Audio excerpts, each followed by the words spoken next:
Have you noticed that everything suddenly improves precisely when you stop worrying? Sounds like a paradox, doesn't it? All our lives we've been told, set goals, fight, achieve. But what if the truth lies in the opposite? What if it's precisely our attachments to people, results, and expectations that become the very anchor dragging us down? In relationships, work, and even in the search for inner peace.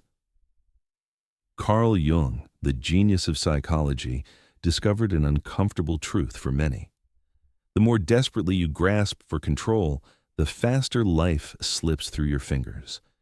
And today we'll explore why the ability to let go is perhaps the only path to true freedom. Stay until the end. This simple shift in perception can turn everything upside down. And if you want to learn more about your own psychology, be sure to subscribe to our YouTube channel. And at this very moment, life seems to mock us. Everything goes wrong. Attachment, which should theoretically provide a sense of stability, in reality more often turns into a source of constant anxiety. The trick is that as soon as you unclench your fists, the world seems to breathe a sigh of relief. Jung spoke about this directly. What you chase runs away. What you accept transforms. We live in a society where an eternal race is cultivated, where peace is always somewhere there, beyond the next milestone. But it's precisely this neurotic need to control everything that prevents real change. It's not about folding your hands and going with the flow, but rather a much more subtle transition from a mode of constant tension to a state of conscious observation. Jung, studying the mysteries of the human psyche, discovered an important law. As long as we're obsessed with our fantasies, ideal images of partners, brilliant careers, happy futures, we don't see what's actually happening inside us. Of course, wanting success is natural. The trouble begins when our entire personality becomes attached to the result.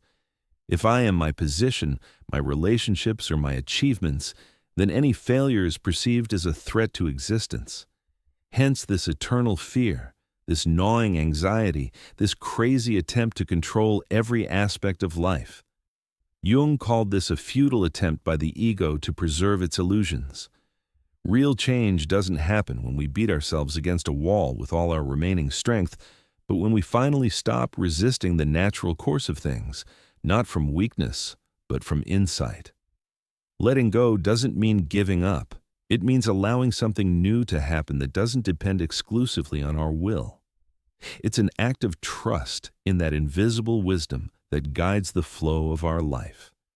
And when this truly happens, chaos suddenly acquires meaning. Opportunities come on their own, without exhausting pursuit, and eternal anxiety is replaced by a strange feeling that you're finally present in your own life. Letting go is not abandoning a dream, but abandoning the obsessive idea that everything must be exactly as you planned. It's an exit from the prison of your own "I must" and an entrance into the spacious room of awareness. But what if it's not about the person we're attached to, but about what we've invested in them? Jung was categorical. We almost never cling to another person. We cling to our projections, to the hope that they'll give us that confirmation, that love, that salvation we so desperately lack. We assign people to roles they never even agreed to play.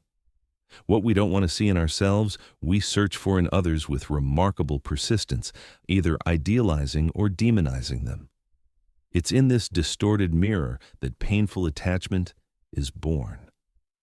Our ego tries to turn the external world into its extension, to appropriate it like a child appropriates toys. The fear of being unwanted masquerades as a manic pursuit of success. Hunger hides under painful dependence on relationships. What we take for high aspirations often turns out to be merely an attempt to plug some internal hole. But no one can eternally correspond to an imposed role. When illusions collapse, only bitter disappointment remains. Jung saw this as a protective mechanism of the psyche. It's much easier to blame others than to face those parts of ourselves we so carefully hide. But when we finally realize our projections, a miracle happens. Reality begins to change. The other person ceases to be a screen for our fantasies and becomes simply a person with their own merits and flaws. The process of parting with illusions is painful, but brings incredible relief. This is the beginning of honest relationships, first and foremost with oneself.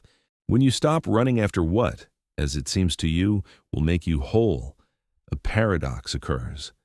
You suddenly find yourself closer to yourself than ever before. And then, without extra effort, almost magically, everything really does start to fall into place. When we stop trying to dominate everything, a space opens within us for more conscious presence. In this state, connection with the world is built not on possession, but on genuine closeness. But what happens when our illusions crumble? The ego panics and begins to desperately cling to what by its nature cannot be controlled. Here it's important to feel the subtle but significant difference between having an internal direction and an obsessive need to control every step. The first is born from harmony with oneself. The second, from fear, skillfully disguised as competence. We make plans, try to anticipate all possible options as if this could give us a guarantee of safety. But in reality, such hyper-control is merely the ego's attempt to avoid the inevitable, life's unpredictability. Jung said that neurosis always becomes a substitute for genuine experience. In this sense, control works like an anesthetic. Instead of feeling, we load the mind with strategies. Instead of meeting with our vulnerability, we hide behind routine, goals, and promises, as if total surveillance of every aspect of existence could protect us from the pain of simply being human. But to control is not to live. It means existing in an artificial capsule where we voluntarily sacrifice spontaneity for imaginary stability. Yet, it's precisely spontaneity that gives life colors, freshness, and authenticity. Without it, relationships turn into mechanical ritual, work into burdensome duty, and even the most eventful day loses its fullness. The inflated ego firmly believes it must and can cope with everything. It stubbornly insists that there exists a single correct way to live, an ideal model of being. And any deviation from this template causes guilt, anxiety, and self-criticism. The mind falls into hyperactivity, like an overloaded operating system running dozens of programs simultaneously. Mental and emotional exhaustion in this case is not weakness, but a natural result of such a way of existing. Deep down, the controller is protection against surrender, against capitulation. But to surrender here doesn't mean to give up. It means to acknowledge that there are forces, both within us and in life itself, that don't submit to our will. Jung saw in the unconscious a living, autonomous system actively participating in creating our reality. Ignoring this layer, we get stuck in a rational trap, as if all questions can be solved exclusively at the level of logic. To let go of control means to perform an act of trust, to acknowledge that even in chaos there is its own wisdom, and in the unexpected, a path. This doesn't mean life without guidelines, but rather a readiness to allow life to surprise us. Though, how is this possible in a world where we try to plan even moments of silence? The harder we strive for everything to go according to plan, the farther we move from ourselves. Conversely, when we allow ourselves simply to observe, listen, and feel without immediate intervention, we begin to notice that life has its own rhythm, and it knows perfectly well where it's leading us. And what if true freedom lies not in control at all, but in the ego's ability to restructure itself? This is the moment when the ego, tired of endless attempts to hold everything, finally loosens its grip and turns to something deeper, to the self.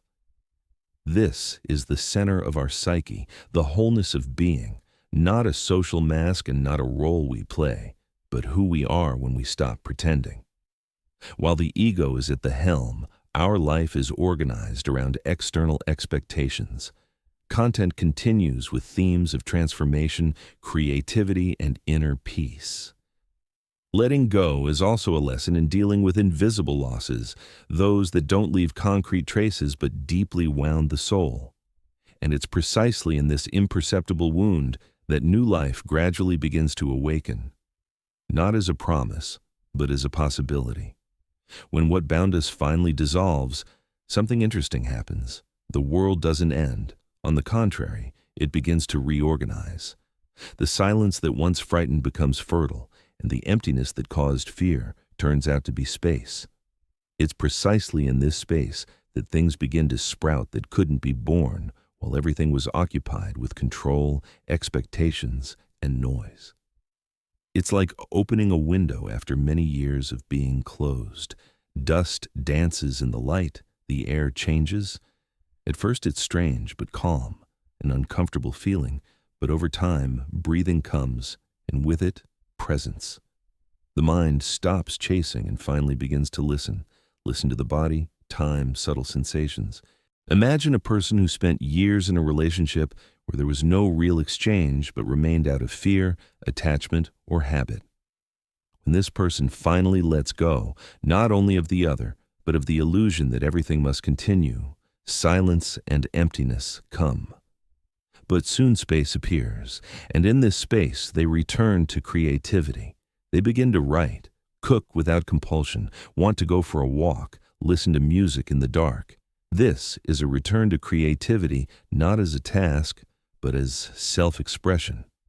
Jung spoke of psychic energy that is restored when we stop feeding the ego. Everything we previously invested in maintaining the mask, controlling the future, and resisting the present becomes available. This energy must go somewhere, and that's precisely when creativity is born, not only artistic but existential. Creativity isn't just painting a picture or writing a poem. It's the reorganization of one's own life, changing familiar rhythms, transforming experienced suffering into practical wisdom. Creativity begins where you stop reacting and start consciously choosing. This happens only when space appears. It's precisely in this space that intuition begins to speak louder, previously suppressed by fears and now sounding clearer. You begin to notice connections where you previously saw only problems. Ideas come spontaneously. Answers arrive without effort. You stop thinking to find and start feeling to see. Time also changes. The day no longer resembles a battlefield. You slow down not from laziness, but from internal alignment. Decisions become easier because you're no longer trying to prove anything. And what's interesting, things that previously seemed unattainable begin to come to you on their own. Not through magic, but because you stopped getting in their way. Imagine an artist who's blocked. He demands something brilliant from himself that he can't create, and then one day, exhausted, he lets go of the project, allows himself to rest, goes for a walk, and while being among nothing, unexpectedly receives a new, spontaneous, and living concept. This is the power of letting go. When you let go of what's constricting, it gets space to be born. This state of free creativity and connection with the self is opposite to the ego's logic. The ego strives for control and guaranteed results, while the self seeks expression of truth and harmony. When the ego steps away from the center, the self takes over leadership with ease. It doesn't force, but shows direction and manifests through what brings you joy, even if no one sees it and it doesn't bring results. Here, letting go shows its most beautiful face. It's not just loss, but transition. A bridge between what was and what can be, between who you were trying to prove something and who you are when it's enough to simply be. Letting go returns you to yourself, without excess, without noise, without burdens that are no longer yours. The space that opens after letting go is not emptiness to be feared, but fertile soil waiting for your true presence. Life doesn't shout, it whispers, and you, having become more attentive and purified from within, begin to listen. In the end, It all comes down to one quiet gesture, an open hand, letting go of representations, fears, and repeating stories. Not from fatigue, though sometimes it's precisely that which becomes the beginning, but from clarity. A moment appears when holding on begins to cost more than the loss itself. Attachment, though it seems familiar, is not love. It's born from fear, lack, and the attempt to keep alive something that has perhaps already fulfilled its role. To love means to allow the other to exist, to allow life to flow, even if it doesn't match our expectations. Control, in turn, is not a sign of strength. It's merely a more sophisticated form of resistance. The ego tries to force reality to submit to its desires, but life by this logic is life in constant tension and conflict with the present, and no soul can endure this for too long. Jung knew that healing doesn't happen when we forcibly change something, but when we accept what is, when we stop fighting with life and start listening to it, when we abandon the pursuit of what should be and boldly look at what already is. Acceptance is not refusal, it's openness, the door through which true transformation comes. Now perhaps the most important question: what are you still holding on to? What image, what personality, what expectation still occupies space inside you and blocks the arrival of the new? What will happen if you let it go?